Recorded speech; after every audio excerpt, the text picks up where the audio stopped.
Selamat sejahtera yang saya hormati rakan panel sekalian.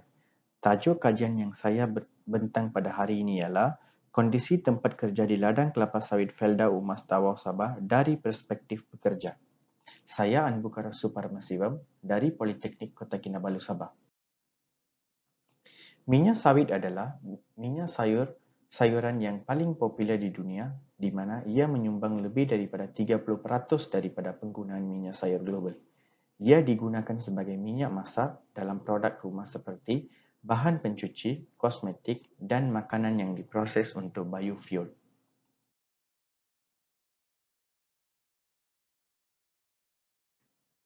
Menurut Nur Asmawati Abdul Samad pada tahun 2015 menyatakan bahawa industri kelapa sawit adalah salah satu penyumbang ekonomi utama dan sumber penting pendapatan ekspor Malaysia. Malaysia mengeksport minyak sawit ke 145 buah negara di seluruh dunia dan juga Malaysia merupakan pengeksport kedua terbesar di dunia. Menurut Razali 2020, menyatakan bahawa Malaysia mampu menghasilkan 20 juta tan minyak sawit mentah dengan nilai pasaran sekitar 72 bilion setahun. Menurut data yang dikeluarkan oleh Malaysia Palm Oil Board pada tahun 2020 menyatakan bahawa ekspor minyak kelapa sawit meningkat sebanyak 24% kepada 1.7 juta tan. Peningkatan ini mencatat rekod yang paling tinggi sejak September 2018 dan tertinggi sejak Ogos 2019. Data Malaysia Oil Farm Statistik 2017 menunjukkan bahawa 27% daripada jumlah pengeluaran minyak sawit negara adalah dari negeri Sabah.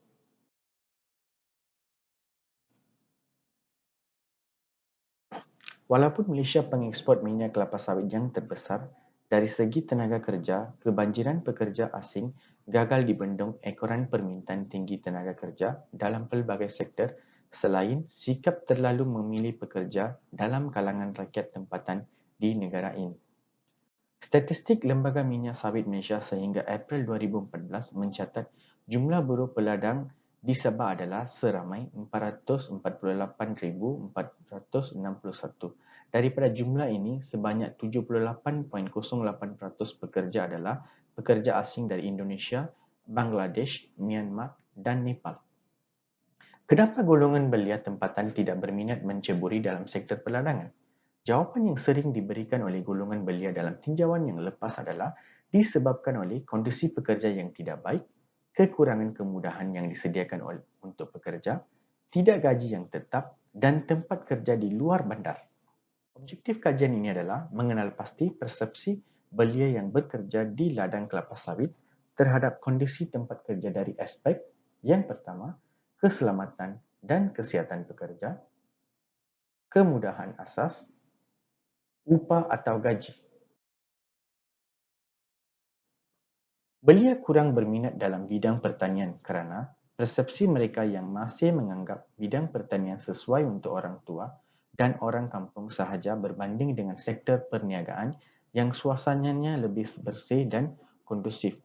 Manakala, menurut Yahaya Butan, beliau kerap menganggap sektor pertanian tidak terjamin masa depan yang baik dan mereka lebih berminat untuk berhijrah ke bandar bagi mendapat pekerjaan yang menjanjikan pendapatan yang tetap.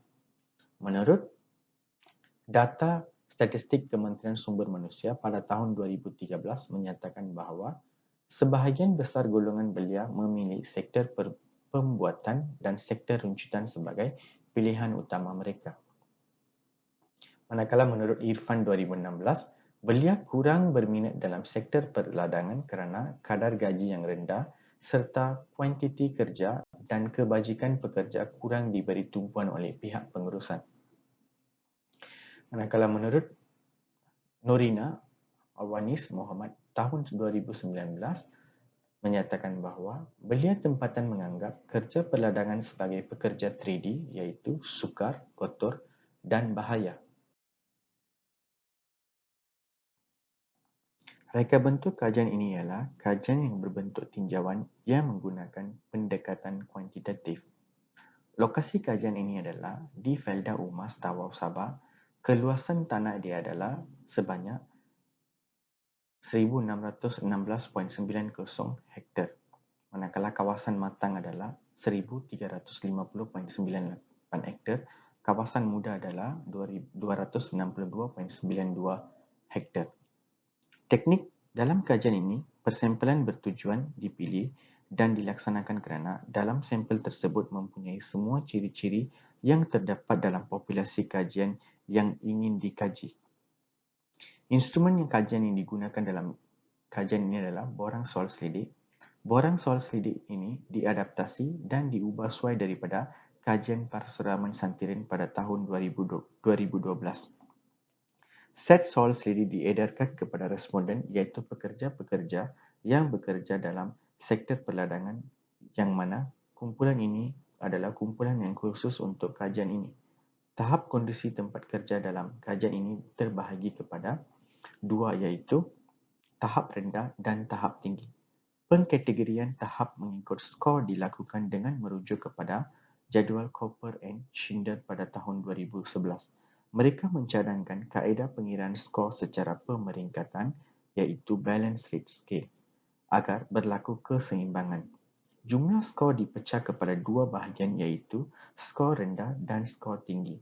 Jadual satu di bawah menunjukkan pemeringkatan skor tersebut dalam dua kategori.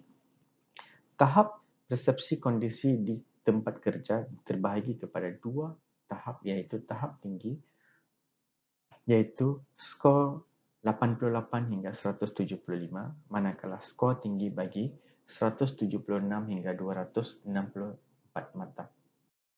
Dapatan kajian diterbahagi kepada dua bahagian. Bahagian A bincang tentang latar belakang responden manakala bahagian B bincang tentang persepsi pekerja belia terhadap kondisi pekerja di ladang Felda Umas. Seramai 88 pekerja yang terlibat dalam kajian ini, ringkasan maklumat latar belakang responden ditunjukkan dalam jadual 2. Hasil daripada edaran borang soal selidik untuk pekerja didapati seramai 65 orang dengan 73.9% responden adalah lelaki dan 23 orang dengan 26.1% ialah perempuan. Kewarganegaraan responden terdiri daripada 57 iaitu 64.7% orang rakyat Malaysia dan seramai 31 orang iaitu 35.3% ialah bukan warga negara. Majoriti responden dalam kajian ini memiliki tahap pendidikan di peringkat sekolah menengah iaitu seramai 36 orang bersamaan dengan 40.9% orang responden. Diikuti oleh 35 orang responden iaitu 39.8% mempunyai pendidikan tahap peringkat sekolah rendah dan seramai 3 orang responden iaitu 3.4% mempunyai tahap pendidikan ke peringkat setaraf dengan STPM dan diploma. Manakala 14 orang responden iaitu 15.9% tidak memiliki sebarang pendidikan. Daripada dapatan kajian ini, Felda Umas Tawau seramai 48 orang responden berada dalam lingkungan umur 19 hingga 30 tahun dengan mencatat 54.5%, manakala seramai 40 orang responden berada dalam lingkungan umur 31 hingga 40 tahun iaitu 45.5% yang bekerja di ladang kelapa sawit Felda Umas Tawau. Bahagian B menunjukkan dapatan kajian bagi kondisi pekerja di ladang kelapa sawit dari aspek keselamatan dan kesihatan, kemudahan asas serta upah dan gaji. Jadual 3 menunjukkan skor min bagi kondisi pekerja di ladang kelapa sawit dari aspek keselamatan dan kesihatan. Skor purata bagi aspek keselamatan dan kesihatan pekerja di ladang kelapa sawit Felda Umas berada pada tahap yang tinggi iaitu mencatat skor 263.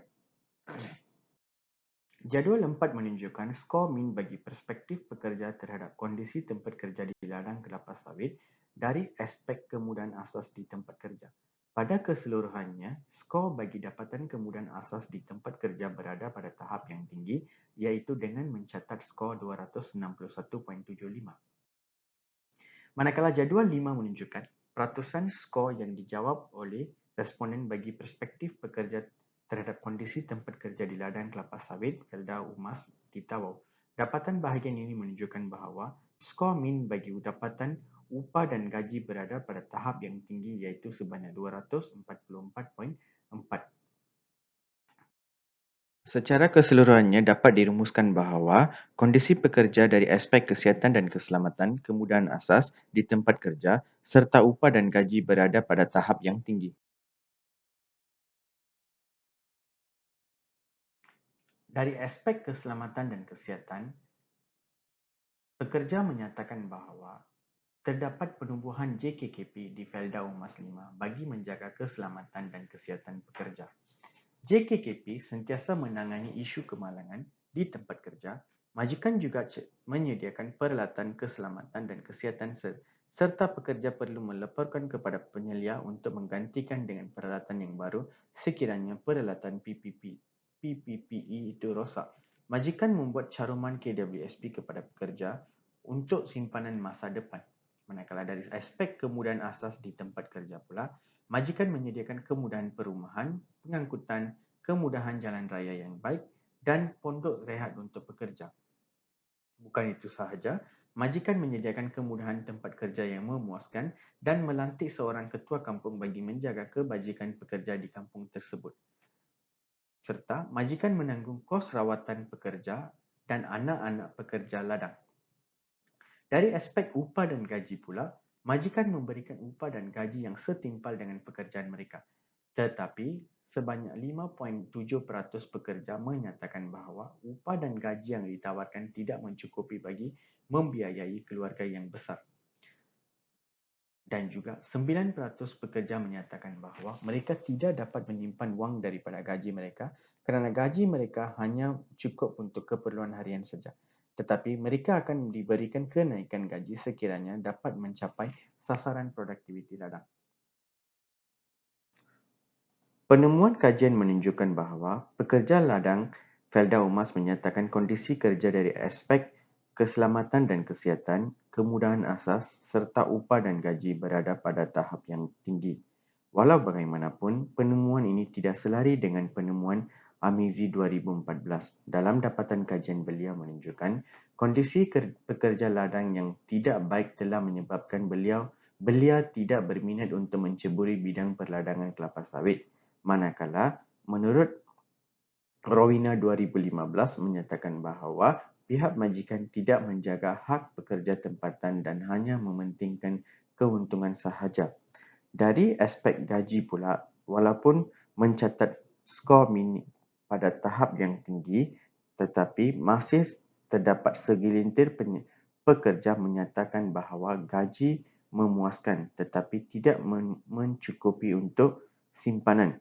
Hal ini kerana tanggungan keluarga segelintir responden adalah besar dan menyukarkan mereka untuk menyimpan wang. Perbezaan penemuan kajian ini adalah disebabkan oleh beberapa faktor yang tidak dititiberatkan oleh pihak majikan dalam kajian-kajian yang lepas. Salah satunya adalah pengenalan pelaksanaan Roundtable Sustainability Palm Oil (RSPO). Selepas pengenalan RSPO yang memberikan kesan positif langsung terhadap kondisi pekerjaan seperti upah, kemudahan asas, isu keselamatan dan kesihatan dan sebagainya. Selain itu, akta-akta seperti Akta Keselamatan dan Kesihatan 1994, Akta Skim Pampasan 1952, Akta Piawaian Perumahan dan Akta Kemudahan Pekerja 1990-an dan Perintah Gaji Minimum tidak diikuti oleh majikan sebelum ini. Seterusnya, kebanyakannya kajian yang lepas lebih tertumpu kepada belia yang tidak bekerja dalam sektor perladangan yang mana kajian ini pula dijalankan ke atas belia yang bekerja di sektor perladangan kelapa sawit. Cadangan kajian lanjutan. Pengkaji akan datang mungkin boleh mengkaji perbezaan perspektif kondisi tempat kerja antara majikan dan pekerja dalam sektor perladangan. Ia akan memberi gambaran yang lebih menyeluruh tentang keadaan sebenar kondisi kerja di sektor perladangan. Secara kesimpulannya, walaupun dapatan kajian ini tidak mewakili di seluruh Malaysia, Sabah dan Sabah amnya, tetapi ia memberikan implikasi terhadap pengurusan, pekerja dan dasar kerajaan yang mentransformasikan sektor perladangan kelapa sawit ke tahap kualiti peringkat antarabangsa. Belia merupakan pengganti yang terbaik untuk mengurangkan kebergantungan negara kepada tenaga kerja pendatang asing. Oleh itu, golongan belia perlu mengubah persepsi negatif kerana sektor perladangan ini telah dinaik taraf. Sekian, terima kasih.